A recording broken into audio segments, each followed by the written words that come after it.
Man, it's good to be on the West Coast and doing my thing and see 9,000 people come out and show love, man. That's what's up.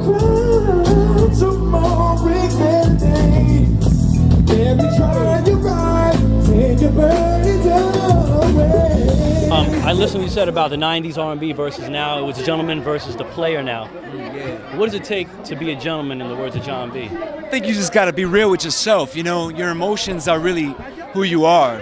So I think if a man is afraid to show his emotions, man, then you kind of tight with that. You know what I mean? You get a little too tight. I think people really appreciate someone who's relaxed, who's confident, who's comfortable. And I think that itself, you know, is called comfortable swag is what I call it, man. You know, and that's just how I rock, man. I mean, I'm very, very grateful to still be doing what I do.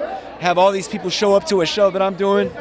To be performing with the likes of Joe, you know, and After 7, all these amazing acts, Carl Thomas.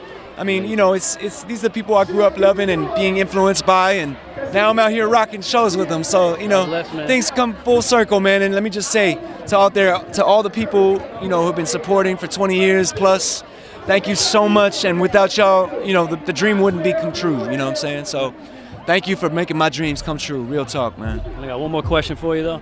I know you said that it's very hard to get promoted out there. The record companies right now are basically just putting the player image out there. So they're putting the platinum artists like you in the shadows. You're not being able to be seen. That's real R&B right there. Would you ever consider doing a reality show?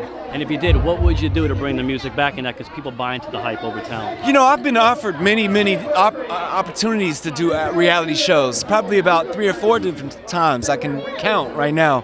And I've turned them down because I feel like that is sort of like showing you what's behind the curtain. Do you know what I mean? At the show, it's like you go to see a magician, you don't want to know how he did the trick, right? You just want to see the trick, right? And then say, oh wow, that was a dope trick.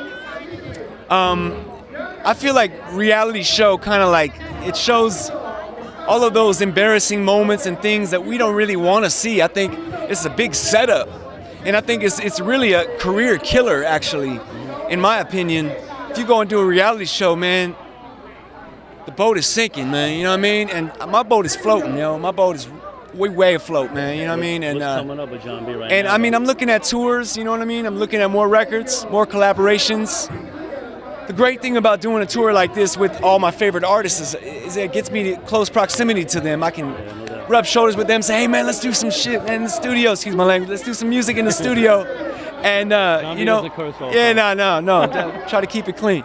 But, you know, let's get in the studio, let's collaborate, you know. So, you know, I recently just got up with Genuine, Jay Holiday. Nice. You know, you got new album material? Is that what you know, yeah, you know, I mean, well, it's nothing that, you know, I'm hopefully trying to collaborate with these cats. You know, it's so much that I have yet to achieve in this business, and musically I just want to spread it, man. You know, it's not about just fitting into one style and being in one type of genre. I want to just spread it and do everything, man. Well, John, thank you so much, man, for taking time. I really appreciate it, man. I appreciate it very much. Supporting the music. One love. It's probably done, are you still there? Girl, it's so bright.